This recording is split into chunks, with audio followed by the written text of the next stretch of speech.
কনকনে পৌষের সকাল, হিমেল হাওয়া আর কুয়াশার চাদরে ঢেকে আছে প্রকৃতি। কোথাও শীতের দুর্ভোগ, আবার কোথাও উৎসব। শিশির ভেজা সকালে আপনাদের সাথে নিয়ে শুরু করতে চাই একটি চমৎকার দিন। চ্যানেল 24-এর সকালের আয়োজন, সবাইকে নিয়ে নতুন দিনটিকে সফল ও সুন্দর করার আয়োজন। দর্শক, শুভ সকাল, আমন্ত্রণ সকাল 24-এ। দর্শক, আজ সোমবার 22 পৌষ 1431 বঙ্গাব্দ এবং 6 জানুয়ারি 2025 খ্রিস্টাব্দ। আজ আপনাদের সাথে আছি আমি অতসী সেন। দর্শক, চলুন সকাল সকাল দেখিনি গেল 24 ঘন্টায় কি হয়েছে। দেখে নেব গেল 24 ঘন্টার আবহাওয়ার তথ্য এবং আজকের দিনের আবহাওয়ার পূর্বাভাস। ঢাকায় গেল 24 ঘন্টায় সর্বোচ্চ তাপমাত্রা শনাক্ত হয়েছে 28.5 ডিগ্রি সেলসিয়াস, সর্বনিম্ন তাপমাত্রা ছিল 15 ডিগ্রি সেলসিয়াস। রাজশাহীতে সর্বোচ্চ তাপমাত্রা 26.4, সর্বনিম্ন 14.5। রংপুরে সর্বোচ্চ তাপমাত্রা 28.6, সর্বনিম্ন 14.5।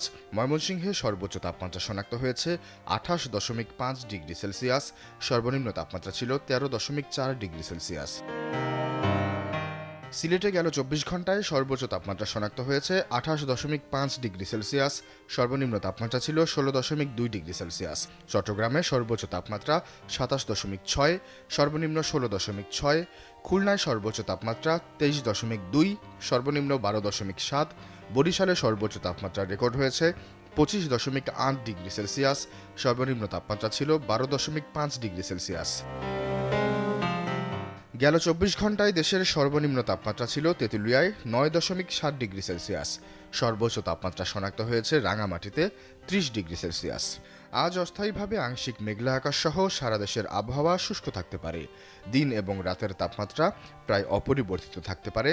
মধ্যরাত থেকে সকাল পর্যন্ত সারা দেশে মাঝারি থেকে ঘন কুয়াশা পড়তে পারে। সেই সাথে ঘন কুয়াশার কারণে বিমান চলাচল, অভ্যন্তরীণ নৌ পরিবহন ও সড়কপথে চলাচল ব্যাহত হতে পারে।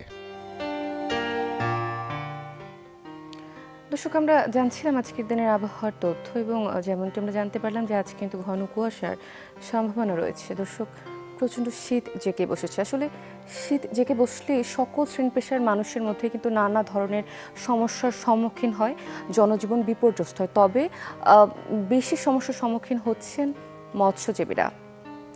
তীব্র শীত ও ঘন কুয়াশায় ঠিকমতো মাছ ধরতে পারছেন না, ঠান্ডায় হিমশিম খাচ্ছেন জেলেরা।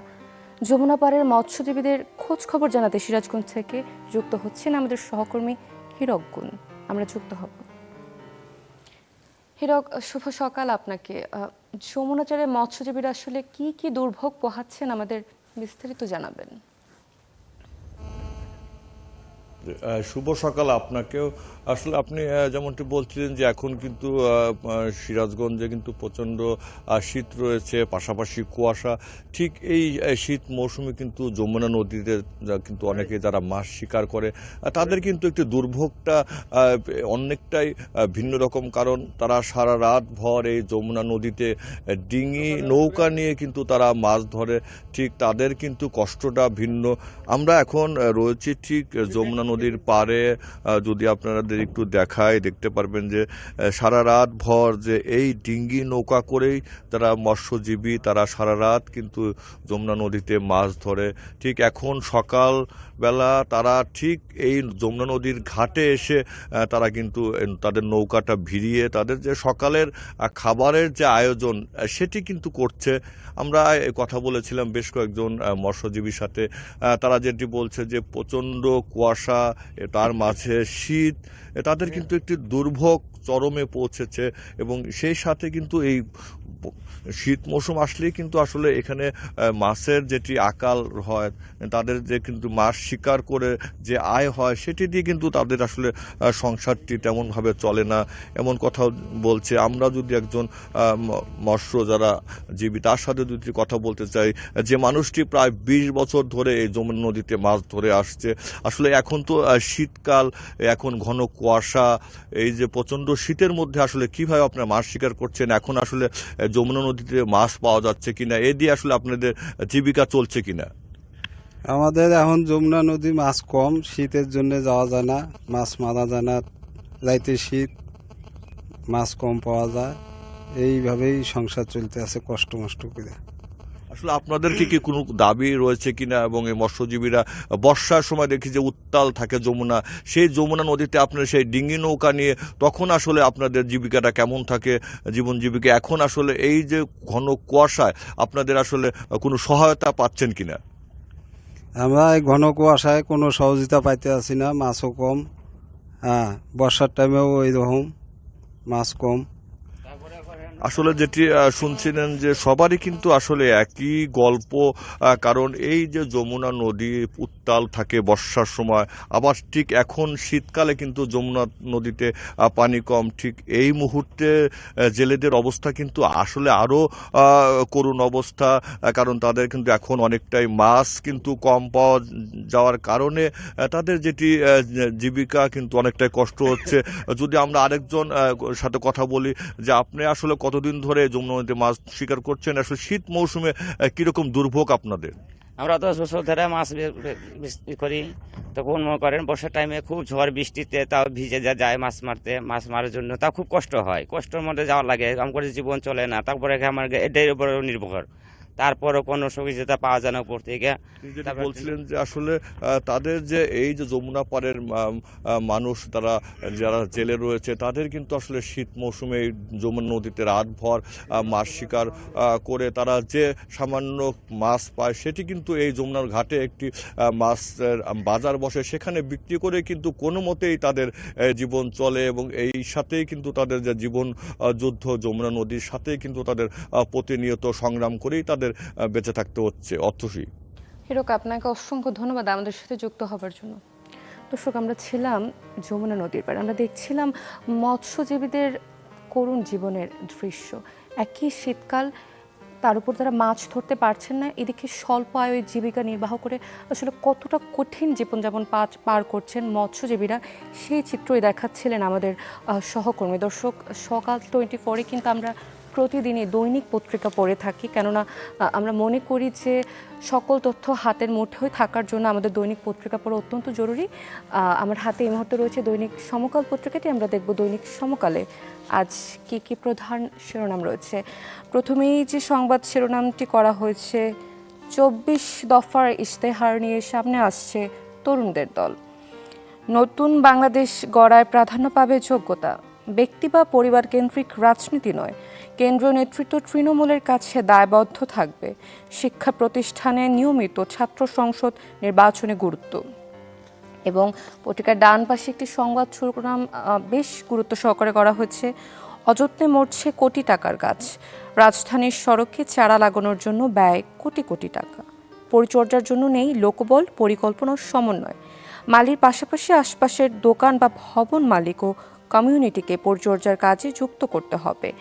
এবং পত্রিকার ঠিক বাম পাশে একটি সংবাদ শিরোনাম রয়েছে, সেনাবাহিনী ও জাতির অহংকার ও বিশ্বাসের জায়গা, এমনটাই মন্তব্য করেছেন প্রধান উপদেষ্টা। এবং দর্শক, এই ছিল দৈনিক সমকালের আজকের দিনের প্রধান শিরোনামে। আমরা দেখব দৈনিক প্রথম আলো আজ কি কি প্রধান শিরোনাম রয়েছে। দৈনিক প্রথম আলোতে যে সংবাদ শিরোনামটি করা হয়েছে, বঞ্চিত ও বৈষম্যের শিকার সহ নানা দাবিতে 101 আন্দোলন, 5 মাসের চিত্র, নানা ব্যানারে সরকারি বেসরকারি চাকরিজীবী, ছাত্র সংগঠন, শ্রমিক সহ বিভিন্ন শ্রেণী পেশার মানুষ স্বার্থ সংশ্লিষ্ট বিষয়ে আন্দোলন করছেন। নানা দাবিতে ঢাকায় সড়ক অবরোধের কারণে যানজটে জনদুর্ভোগ। বেশিরভাগ আন্দোলনকারী নিজেদের বঞ্চিত বা বৈষম্যের শিকার দাবি করছেন। এবং ঠিক পাশে আরও একটি সংবাদ শিরোনাম রয়েছে, অটোরিকশা চালকেরও আন্দোলনে, ঢাকা জেলার সিএনজি চালিত অটোরিকশাগুলোতে মহানগরীতে চলাচলের অনুমতি দেওয়ার দাবিতে সড়ক অবরোধ। গতকাল বেইলি রোডের একটি চিত্র আমরা দেখতে পাচ্ছি। এবং পত্রিকা ঠিক ডান পাশে একটি সংবাদ শিরোনাম করা হয়েছে, চিকিৎসার জন্য আগামীকাল লন্ডনে যাচ্ছেন খালেদা জিয়া, বিএনপির চেয়ারপারসনের লন্ডন যাওয়ার সব প্রস্তুতি সম্পন্ন। গতরাতে দলের স্থায়ী কমিটির সদস্যরা তার সঙ্গে গুলশানের বাসায় দেখা করেন। যুক্তরাজ্যে পৌঁছানোর পর সরাসরি তাকে লন্ডন ক্লিনিকে ভর্তি করা হবে। যুক্তরাষ্ট্রের মেরিল্যান্ড জনস হপকিন্স বিশ্ববিদ্যালয় হসপিটালে তার চিকিৎসা নেওয়ার কথা রয়েছে। এবং এই ছিল দৈনিক প্রথম আলোর আজকের দিনের প্রধান প্রধান শিরোনামে। দর্শক, আমরা দেখব দৈনিক কালের কণ্ঠে আজ কি কি প্রধান শিরোনাম রয়েছে। প্রথমেই যে সংবাদ শিরোনামটি আমরা দেখতে পাচ্ছি, যেটি নিয়ে আসলে গত পত্রিকাটি তো আমরা দেখতে পেলাম খালেদা জিয়ার লন্ডন সফর নিয়ে জনমনে কৌতূহল। কাল রাতে লন্ডন যাত্রা, যাবেন এয়ার অ্যাম্বুলেন্সে। মা ছেলের দেখা হবে 7 বছর পর। চিকিৎসার জন্য যেতে পারেন যুক্তরাষ্ট্র। এবং ঠিক বাম পাশে আরও সংবাদ শিরোনাম দুটি দেখা যাচ্ছে। তারেক রহমানের 4 মামলা বাতিলের রায় বহাল। নির্যাতনে তার কোমরের হাড় ভেঙে ফেলা হয়, ব্যারিস্টার খোকন। নেতাকর্মীদের খালেদা জিয়া সবাইকে ঐক্যবদ্ধ হয়ে গণতন্ত্রের পক্ষে কাজ করতে হবে। এবং পত্রিকার ডান পাশে একটি সংবাদ শিরোনাম রয়েছে, বেশ গুরুত্ব সহকারে করা হয়েছে। ছাত্র সংসদ নির্বাচন 5 মাসেও গতি পায়নি। ঢাকা বিশ্ববিদ্যালয় ও বেরোবিতে আলটিমেটাম। শুধু ঘোষণা হয়েছে জাকসু নির্বাচনের রোডম্যাপ। কমিটি গঠন করে দায় সেরেছে বেশিরভাগ বিশ্ববিদ্যালয়। এবং পত্রিকার ঠিক ডান পাশে একটি সংবাদ শিরোনাম দেখতে পাচ্ছি, সর্বদা যুদ্ধের জন্য সেনা সদস্যদের প্রস্তুত রাখতে হবে, এমনটাই মন্তব্য করেছেন ডক্টর মোহাম্মদ ইউনূস। দর্শক, এই ছিল দৈনিক কালের কণ্ঠের আজকের দিনের প্রধান প্রধান শিরোনাম। আমরা দেখব দৈনিক ইত্তেফাকে আজ কি কি সংবাদ শিরোনাম রয়েছে। প্রথমে যেটি রয়েছে, সার্বভৌমত্ব রক্ষায় সেনা সদস্যদের প্রস্তুত থাকতে হবে, মন্তব্য করেছেন প্রধান উপদেষ্টা। এবং একদম পত্রিকার ডান পাশে একটি সংবাদ শিরোনাম করা হয়েছে ঢাকার বায়ু নিয়ে। সর্বোচ্চ বিষাক্ত বায়ুতে স্বাস্থ্য ঝুঁকিতে ঢাকাবাসী। স্বাস্থ্যগত জরুরি অবস্থা জারির তাগিদ। বিশ্বের শীর্ষ ঘনবসতিপূর্ণ মেগাসিটির রাজধানী ঢাকায় বায়ু দূষণের মাত্রা ভয়াবহ, দুর্যোগপূর্ণ অবস্থায় উপনীত হয়েছে। এখন ঢাকা বিশ্বের সবচেয়ে দূষিত শহর। এবং পত্রিকার নিচের দিকে একটি সংবাদ শিরোনাম আমরা দেখতে পাচ্ছি, যেটি করা হয়েছে দেশে বেকারের সংখ্যা 26,60,000 বিবিএস। নতুন হিসাবে বেকার বেড়েছে 20,000। এবং ঠিক ডান পাশে এই সংবাদ শিরোনামটির আরও একটি সংবাদ শিরোনাম করা হয়েছে, ঐক্যবদ্ধভাবে কাজ করার নির্দেশ খালেদা জিয়ার। দলের স্থায়ী কমিটির সদস্যদের সঙ্গে সাক্ষাৎ। পত্রিকার নিচের দিকে একটি সংবাদ শিরোনাম রয়েছে, যেটি বেশ গুরুত্ব সহকারে করা হয়েছে, কোচিং নিষিদ্ধ হলেও ঢাকায় চলছে শিক্ষকদের সহস্রাধিক সেন্টার। দর্শক, এই ছিল দৈনিক ইত্তেফাকের আজকের দিনের প্রধান প্রধান শিরোনামে। আমরা দেখব দৈনিক যুগান্তর আজ কি কি প্রধান শিরোনাম রয়েছে। প্রথমে যে সংবাদ শিরোনামটি রয়েছে, হাহাকার বাসাবাড়ির শিল্প কারখানায়। দেশ জুড়ে তীব্র গ্যাস সংকট, সিএনজি স্টেশনগুলোয় দীর্ঘ লাইন তৈরি করছে যানজট। মাতারবাড়িতে একটি ভাসমান এলএনজি টার্মিনাল অচল ছিল 1 সপ্তাহ। তিতাস গ্যাস কর্তৃপক্ষ জানিয়েছে 2 থেকে 3 দিনের মধ্যে সরবরাহ স্বাভাবিক হবে। ক্রেতা ধরে রাখতে ভর্তুকি দিয়ে বিকল্প ব্যবস্থায় কারখানা চালু রাখছেন শিল্প মালিকরা। এবং পত্রিকার ঠিক ডান পাশে একটি সংবাদ শিরোনাম করা হয়েছে, সরকার ঋণ নেবে 8.5 লাখ কোটি টাকা। অর্থবছর 2025 থেকে 26 থেকে 2027 থেকে 28। আইএমএফের শর্ত ভেঙে সঞ্চয়পত্র থেকে বেশি ঋণের পরিকল্পনা। লক্ষ্যমাত্রা অনুযায়ী ঘাটতি বাজেটের হার কমছে না। দর্শক, এই ছিল দৈনিক যুগান্তরের আজকের দিনের প্রধান প্রধান শিরোনামে। দর্শক, সকাল সকাল আপনাদের একটু বাজার পরিস্থিতি জানাবো। শীতের সকালে সবজির বাজারের খবর জানাতে ব্রাহ্মণবাড়িয়া থেকে যোগ দিচ্ছেন আমাদের সহকর্মী প্রকাশ দাস। আমরা যুক্ত হব। প্রকাশ, শুভ সকাল আপনাকে। শীতের সকালে সবজির বাজার আপনি কেমন দেখছেন, জানাবেন আমাদের। অতসী, ভোরের আলো ফোটার সাথে সাথে কিন্তু ব্রাহ্মণবাড়িয়ার যে হাট বাজারগুলো রয়েছে সেগুলো কিন্তু ক্রেতা বিক্রেতাদের পদচারণায় এখন মুখর। বিশেষ করে এর মাঝে কিন্তু স্বস্তি নিয়ে এসেছে সবজির বাজার যে দাম, সেই বাজার দাম কিন্তু এখন অনেকটাই স্বস্তির মধ্যে রয়েছে। আপনাকে জানিয়ে রাখি, চলতি মৌসুমে ব্রাহ্মণবাড়িয়া জেলায় প্রায় 5,500 হেক্টর জমিতে কিন্তু নানান ধরনের শীতকালীন সবজির চাষাবাদ করা হয়েছে, যার মধ্যে রয়েছে টমেটো, লাউ, ফুলকপি, বাঁধাকপি, বেগুন, সিম সহ সব ধরনের সবজি কিন্তু চাষাবাদ করা হয়েছে। এবং স্থানীয়ভাবে উৎপাদিত এসব সবজিতে কিন্তু এখন বাজারগুলো একদমই ভরপুর, যে কারণে কিন্তু দামও আগের চেয়ে অনেকটাই কমেছে। আমি যদি আপনাকে বিভিন্ন ধরনের সবজির দামের কথা বলি, তাহলে এখানে কিন্তু এক পিস লাউ বিক্রি হচ্ছে 40 থেকে 50 টাকা দরে, ফুলকপি বিক্রি হচ্ছে 10 থেকে 15 টাকায়, বাঁধাকপি 20 থেকে 25 টাকা, টমেটো 40 থেকে 50 টাকা কেজিতে, সিম 40 টাকা, বেগুন 30 টাকা, নতুন আলু যেটি সেটি 38 থেকে 40 টাকায়, এছাড়াও কাঁচামরিচ 40 টাকায়, ধনেপাতা 40 থেকে 50 টাকা, মূলা কিন্তু বিক্রি হচ্ছে একদম মাত্র 10 টাকা দাম কেজিতে। এছাড়া মিষ্টি কুমড়া 30 টাকা কেজি, করলা রয়েছে 40 থেকে 50 টাকা, পেঁপে একটি বিক্রি হচ্ছে 25 থেকে 40 টাকা, গাজর 40 থেকে 50 টাকা কেজি, এবং সব ধরনের শাক যেমন লাল শাক, পালং শাক বা ডাঁটা শাকগুলো রয়েছে সেগুলো কিন্তু 20 থেকে 30 টাকার মধ্যে পাওয়া যাচ্ছে। তো সবজির ভরপুর সরবরাহ থাকার কারণে এবং সবজির দাম কমার কারণে ক্রেতাদের মধ্যে কিন্তু অনেকটা স্বস্তি রয়েছে এবং তারাও কিন্তু অনেকটাই খুশি। তারা জানিয়েছেন যে এই সবজির বাজার দর কম থাকার কারণে তারা কিন্তু তাদের স্বাদ এবং সাধ্যের মধ্যেই কিন্তু তাদের পছন্দের যে সবজিগুলো রয়েছে সেগুলো খুব সহনীয় পর্যায়ে থেকে কিন্তু তারা কেনাকাটা করতে পারছেন। তবে তারা একটি বিষয় জানিয়েছেন যে যে বাজারটি এখন বর্তমানে সহনীয় পর্যায়ে রয়েছে সেটি যেন কোনো সিন্ডিকেটের দৌরাত্মে পড়ে যেন আবার অস্থিতিশীল হয়ে উঠতে না পারে, সেজন্য সংশ্লিষ্ট যে মনিটরিং দপ্তর রয়েছে তারা যেন তাদের মনিটরিং কার্যক্রম থেকে আরো জোরালো রাখেন। তো বিক্রেতারা জানিয়েছেন যে যেহেতু এখন বাজারের সবজিতে, শীতকালীন সবজিতে ভরপুর এবং প্রতিদিনের সবজি তাদেরকে প্রতিদিন বিক্রি করে দিতে হচ্ছে, সে কারণে কিন্তু তারা কম লাভে সবজি বিক্রি করে থাকেন। তো সব মিলিয়ে বলা যেতে পারে ব্রাহ্মণবাড়িয়ার যে সবজির বাজার দর রয়েছে সেটা এখন অনেকটাই সহনীয় পর্যায়ে রয়েছে। অতসী। প্রকাশ, আপনাকে অসংখ্য ধন্যবাদ আমাদের সাথে যুক্ত হবার জন্য। দর্শক, আমরা ব্রাহ্মণবাড়িয়ার সকালের বাজার পরিস্থিতি জানছিলাম এবং যেমনটি আমাদের সহকর্মী আমাদের জানাচ্ছিলেন যে সবজির দাম সহনীয় পর্যায়ে থাকায় ক্রেতাদের মধ্যে আসলে স্বস্তি দেখা যাচ্ছে, সহনশীল দাম থাকায় ক্রেতারা সকল ধরনের শাকসবজি কিনতে পারছেন। দর্শক, সকাল 24-এ নিচ্ছি ছোট্ট একটি বিরতি, ফিরে আসছে বিরতির পর, সাথেই থাকুন। আবার আমন্ত্রণ সকাল 24-এ, আপনাদের সাথে আছি আমি অতসী সেন।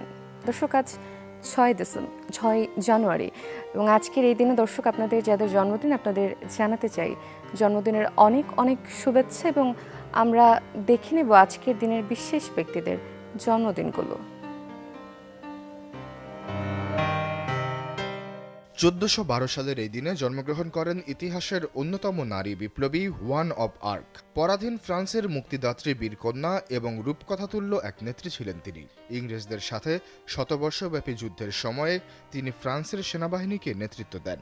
তার স্মরণে ফ্রান্সে অনেক স্মৃতিসৌধ নির্মিত হয়েছে। 1431 সালের 30 মে ওয়ান অব আর্ককে আগুনে পুড়িয়ে হত্যা করা হয়। 1936 সালের এই দিনে জন্মগ্রহণ করেন লেখক গবেষক বশির আল হেলাল। তার প্রথম গল্পের বই স্বপ্নের কুশীলব কলকাতা থেকে প্রকাশিত হয়। গ্রামীণ ও শহুরে মধ্যবিত্ত মানুষের জীবনকে আরও অর্থবহ করতে জীবনধর্মী ও সমাজ সচেতনতামূলক অসংখ্য ছোট গল্প ও উপন্যাস লিখেন বশির আল হেলাল। প্রায় 40টি প্রকাশিত গ্রন্থের মধ্যে বাংলা ভাষার উপরেই তার গ্রন্থ সংখ্যা 6টি। 1955 সালের এই দিনে জন্মগ্রহণ করেন ব্রিটিশ লেখক অভিনেতা রোয়ান সেবাস্টিয়ান অ্যাটকিনসন। তিনি অধিক পরিচিত মিস্টার বিন নামেই। মিস্টার বিন তার অভিনীত মুভি ও টিভি অনুষ্ঠানগুলোর মাধ্যমে জনপ্রিয় হলেও শুরুর দিকে কমেডি বই লিখে খ্যাতিমান হয়ে ওঠেন মিস্টার বিন। 1979 সালে তার লেখা sketch comedy show not the night o'clock news নামের বইয়ের মাধ্যমে পাঠকের হৃদয়ে বেশ ভালোভাবে জায়গা করে নেন রোয়ান অ্যাটকিনসন। 1967 সালের এই দিনে জন্মগ্রহণ করেন ভারতীয় সঙ্গীত পরিচালক, গায়ক ও সঙ্গীত প্রযোজক আল্লাহ রাখা রহমান। তিনি এআর রহমান নামেই বেশি পরিচিত। তিনি প্রচুর হিন্দি এবং দক্ষিণ ভারতীয় চলচ্চিত্রে সঙ্গীত পরিচালনা করেছেন। কাজের স্বীকৃতি হিসেবে তার ঝুলিতে রয়েছে 2টি অস্কার, একটি বাফটা পুরস্কার, একটি গোল্ডেন গ্লোব, 4টি ন্যাশনাল ফিল্ম অ্যাওয়ার্ড এবং 13টি ফিল্মফেয়ার অ্যাওয়ার্ড। দর্শক, দেখছিলাম আজকের দিনে বিশেষ ব্যক্তিদের জন্মদিনগুলো। দর্শক, চলুন একটি সুসংবাদ দিয়ে আপনাদের সকাল সকাল। আগামী মাসে পুরোপুরি চালু হতে যাচ্ছে দেশের সর্ববৃহৎ যমুনা রেল সেতু। ডুয়েল গেজ ডাবল ট্র্যাকে পাশাপাশি চলবে বাণিজ্যিকভাবে ট্রেন। এতে দুঃখ খুঁজবে উত্তরবঙ্গের মানুষের। বিস্তারিত প্রতিবেদনে। পুরোপুরি দৃশ্যমান ডুয়েল গেজ ডাবল ট্র্যাকের দেশের দীর্ঘতম যমুনা রেলওয়ে সেতু। দেশি বিদেশি প্রকৌশলীদের তত্ত্বাবধানে 4.8 কিলোমিটার দৈর্ঘ্যের এই সেতুতে সোমবার সর্বোচ্চ গতিতে পরীক্ষামূলকভাবে চালানো হয়েছে ট্রেন।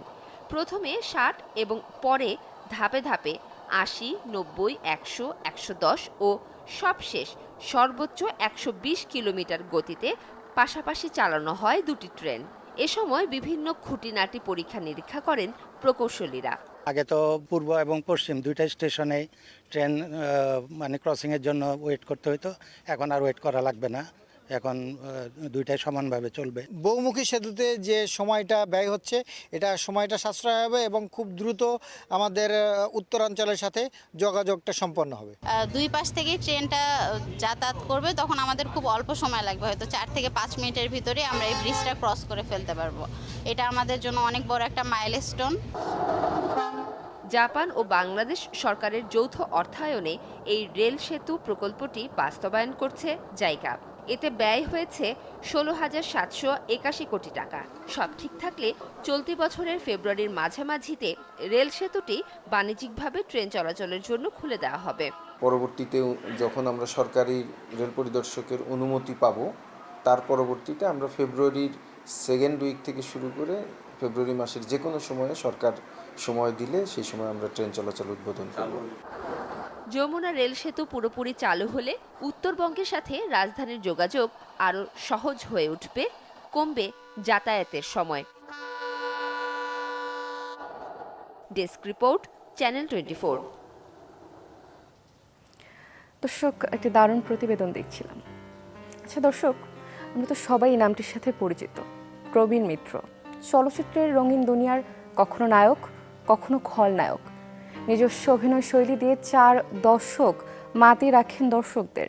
তিতাস একটি নদীর নাম সহ অসংখ্য কালজয়ী চলচ্চিত্র অভিনয়ের মাধ্যমে স্থান পান দর্শক হৃদয়ে। অর্জন করেন জাতীয় চলচ্চিত্র পুরস্কারের আজীবন সম্মাননা।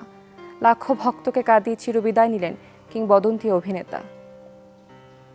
বাংলার ভাগ্যাকাশে আজ দুর্যোগের ঘন ঘটা, তার শ্যামল প্রান্তরে আজ রক্তের আলপনা। জাতির সৌভাগ্য সূর্য আজ অস্তাচলগামী। ঢাকাই সিনেমার রঙিন নবাব বন্দী হলেন সাদা কালো ফ্রেমে। রূপালী রিলে তিনি যে আর কখনোই ফিরবেন না নতুন করে নতুন কোনো গল্পে। ফুসফুসে সংক্রমণ সহ তিনি শেষ সময়টায় ভুগেছিলেন বার্ধক্যজনিত নানা অসুখে। জন্মেছিলেন 1943 সালের 19 আগস্ট চাঁদপুরে, তবে বেড়ে ওঠা পুরাতন ঢাকায়।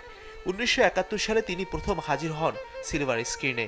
এরপর কখনো নায়ক, কখনো খলনায়ক, কখনো বাবা, কখনো ভাই হয়ে ধীরে ধীরে অভিনয় শৈলীতে তিনি জায়গা করে নিয়েছেন চলচ্চিত্রের গুরুত্বপূর্ণ সব চরিত্রে। 4 দশকের ক্যারিয়ারে উপহার দিয়ে গেছেন প্রায় 500 সিনেমা। রঙিন নবাব সিরাজউদ্দৌলা হয়ে যেমন লিখেছেন ইতিহাস, তেমনি তিতাস একটি নদীর নাম, রাজলক্ষ্মী, শ্রীকান্ত, জন্ম থেকে জলছির মতো সিনেমা উপহার দিয়ে ক্যারিয়ারে অর্জন করেছেন জাতীয় চলচ্চিত্র পুরস্কারের আজীবন সম্মাননাও। কিংবদন্তি এই শিল্পীর প্রস্থানে শোকের ছায়া নেমেছে দেশের সংস্কৃতি অঙ্গনে। হারানোর বেদনা ছাপিয়ে পরিবার, সহকর্মী সবারই চাওয়া ওপারে ভালো থাকুক প্রিয় অভিনেতা। মাজহারুল ইসলাম তামিম, চ্যানেল 24। কিংবদন্তি অভিনেতার প্রতি শ্রদ্ধা জানিয়ে শেষ করছি আমাদের আজকের আয়োজন। দর্শক, আজ এ পর্যন্তই। সকাল 24-এ আবারও দেখা হবে আপনাদের সাথে একই সময়। ততক্ষণ পর্যন্ত ভালো থাকুন, সুস্থ থাকুন এবং দেখতে থাকুন চ্যানেল 24।